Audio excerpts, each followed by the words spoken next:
पहिले आपण काढतो रेट पर पहिले लिहावर straight piece method.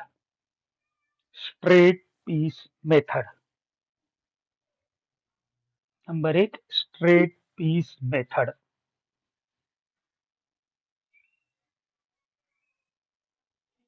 Straight piece method लिहिलं, त्याला अंडरलाईन करा आणि स्ट्रेट पीस मेथड लिहून अंडरलाईन केली त्याच्यानं पहिले लिहा मग रेट पर युनिट. म्हणजे स्ट्रेट पीस मेथड मध्ये पहिले काय काढतात? Rate per unit. Rate per युनिटचा फॉर्म्युला आहे वेजेस पर आवर त्याला भागिले युनिट्स पर आवर.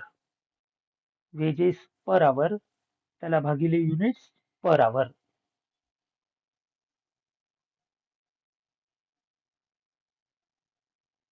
रेट पर युनिट बरोबर वेजेस पर आवर त्याला भागिले युनिट्स पर आवर.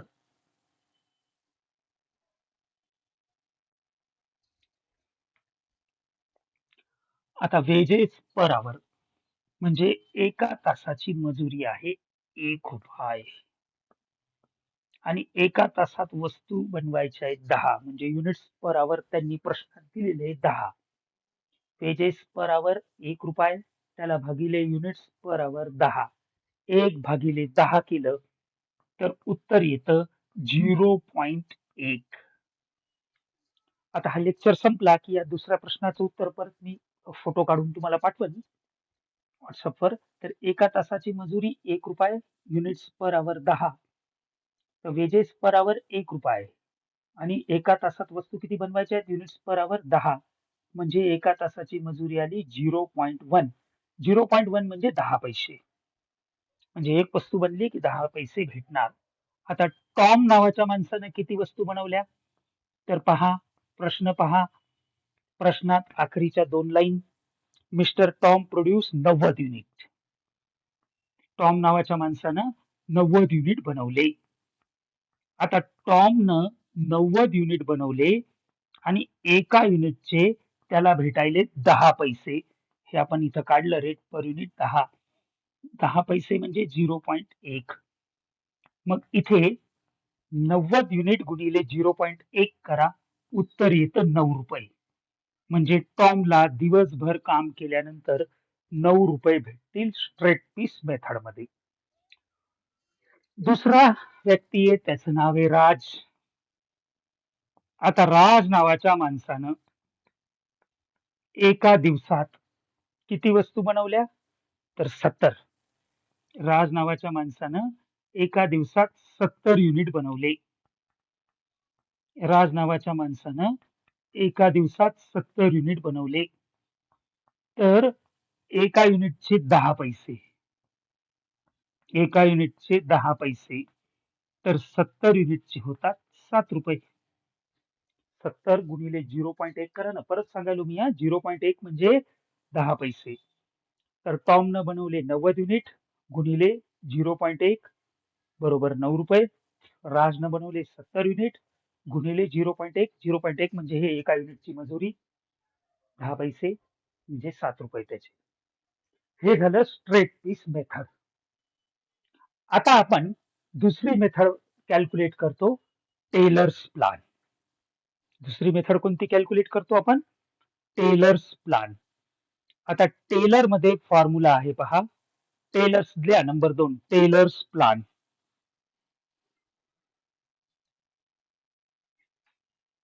टेलर मध्ये आपण पहिले काढतो standard units in a day. लिहा number 2 Taylor's plan standard units in a day. वाटल्यास तुम्ही मागचं उत्तर बघा. टेलर्स प्लानला अंडरलाईन करा. त्याच्यात लिहा standard units in a day. Standard units in a day is equal to, परत सांगतोय मी, तुम्ही मागचं उत्तर बी बघू शकता. टेलर्स प्लान कसं काढलं होतं? Standard units in a day बरोबर युनिट्स पर आवर गुणिले hours in a day. Units per आवर गुणिले आवर्स इन अ डे. आता युनिट्स पर आवर, तर प्रश्नात तुम्ही काय करा, स्टँडर्ड युनिट्स पर आवर प्रश्नातली दुसरी लाईन बघा. Standard units per hour 10 unit आहेत.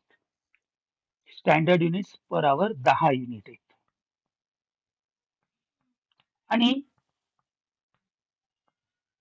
एका तासात 10 वस्तू बनवायच्या आहेत आणि आखरीच्या 2-3 लाईन बघा. कारखाना रोज किती तास चालू राहतो? तर खालून तिसरी लाईन बघा. In a day of 8 hours. या प्रॉब्लेम मध्ये कारखाना रोज 8 तास चालू राहतो. म्हणून आवर्स इन अ डे लिहिलं 8. आता पहा, एका तासात 10 वस्तू बनवायच्या आहेत आणि रोज कारखाना चालू राहतो 8 तास. एका तासात 10 वस्तू बनवायच्या आहेत आणि रोज कारखाना चालू राहतो 8 तास. तर 10 गुणिले 8 80 वस्तू रोज बनल्या पाहिजे. 10 गुणिले 8 80 वस्तू रोज बनल्या पाहिजे. कारखाना 8 तास रोज चालू राहतो म्हणून आवर्स इन अ डे लिहिलं 8 आणि युनिट्स पर आवर आहे 10. 10 गुणिले 8 80 वस्तू रोज बनल्या पाहिजे. आता 80 वस्तू रोज बनल्या पाहिजे. आता जरा प्रश्न पहा. तिथं या प्रॉब्लेम मध्ये लेबरची नाव आहेत टॉम अँड राज. टॉमनं वस्तू बनवल्यात 90, राजनं बनवल्या आहेत 70 आणि आत्ताच तुम्ही काढलं standard units in a day 80. आत्ताच मी म्हणलं होतं तुम्हाला की एका तासात 10 वस्तू बनवायच्या आहेत आणि कारखाना 8 तास चालू राहतो.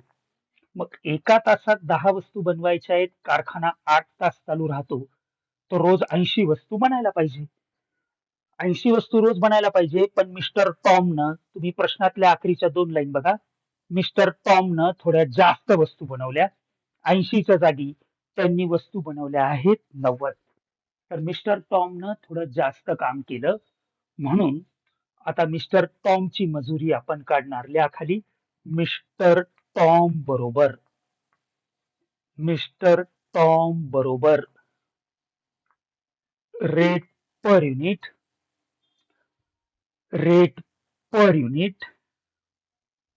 गुणिले नंबर ऑफ युनिट्स गुणिले 120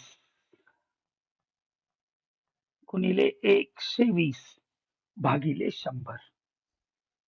रेट पर युनिट गुणिले नंबर ऑफ युनिट्स गुणिले 120 भागिले 100. आता टॉमला 120 न का गुणलं? टॉमला 120 न का गुणलं? तर पहा, आत्ताच तुम्ही काढलं होतं वर standard units in a day 80 आहे. म्हणजे एका दिवसात 80 वस्तू बनल्या पाहिजे. पण टॉमनं 90 युनिट बनवले. तुम्ही आखरीच्या 2 लाईन बघा. म्हणजे 80 बनवायचे होते, त्यानं 90 बनवले, म्हणजे सांगितल्यापेक्षा जास्त काम केलं म्हणून त्याला रेट लावला 120%. मग आता पहा, रेट पर युनिट एका तासाचा, एका युनिटचा रेट आहे 0.1. रेट पर युनिट म्हणजे एका वस्तूचा मजुरीचा रेट आहे 0.1. आपण काढला रेट पर युनिट. नंबर 1 ला तेच काढलं होतं, रेट पर युनिट 0.1 गुणिले नंबर ऑफ युनिट्स किती बनवले होते मिस्टर टॉमनं? 90 आणि गुणिले 120 भागिले 100. मी परत सांगतोय, स्टँडर्ड आपण आत्ताच काढलं होतं. Standard units in a day 80 होतं. 80 वस्तू रोज बनवायच्या होत्या. टॉमनं 90 बनवल्या, 80 पेक्षा जास्त बनवल्या म्हणून गुणिले 120 भागिले 100 केलं. आता याचं उत्तर करा तुम्ही. मला वाटतं 10 रुपये 80 पैसे येईल काय की. 10.8. 10.8. तर 0.1 गुणिले 90 गुणिले 120 भागिले 100 उत्तर आलं 10.8. हे मिस्टर टॉम.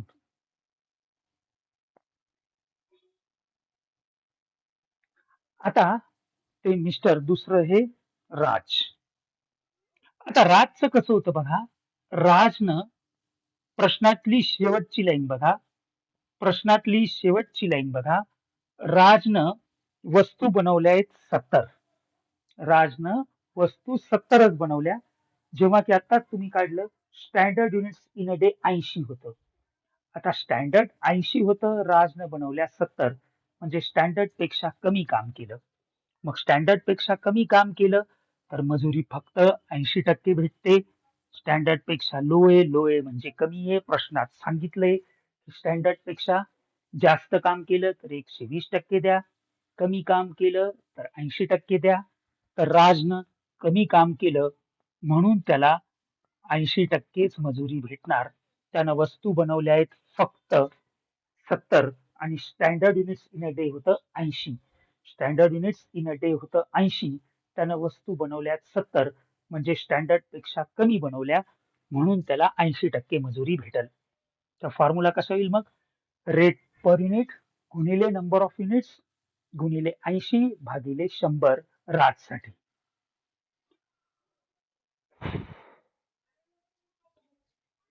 आता रेट पर युनिट आहे 0.1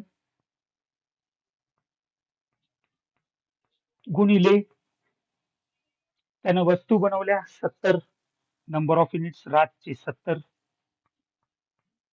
गुणिले 80 भागिले 100.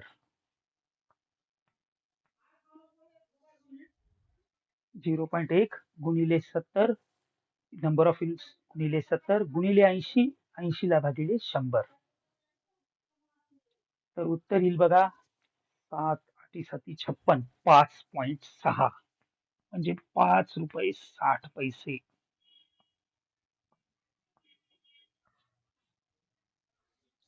5 रुपये 60 पैसे हे आन्सर येईल 5.6. तर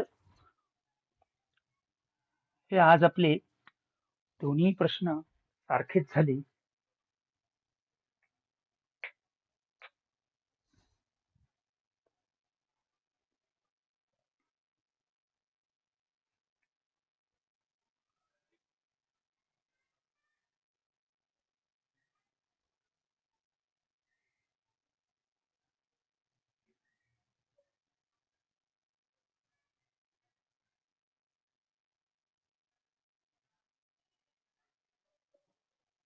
हम्म.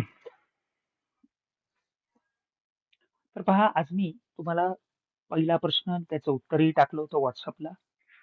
दुसरा प्रश्न टाकला होता फक्त उत्तर टाकायचं राहिलं होतं ते मी आत्ता शिकवलं तुम्हाला. जर हे दिसत नसेल तर मी लगेच याची फोटो काढून व्हॉट्सअप ग्रुपला टाकून देतो. ते तुम्ही पाहून लिहून घ्या. आता हा प्रश्न आपण कालच सुरू केला पहा ही मेथड. त्याच्यामुळं हे लगेच काही कळणार नाही. उद्या मी परत असाच प्रश्न शिकवतो. परवाही मी असाच प्रश्न शिकवतो. म्हणजे मग ते तुम्हाला कळेल प्रश्न सारखेच आहेत फक्त आकडे बदलतील.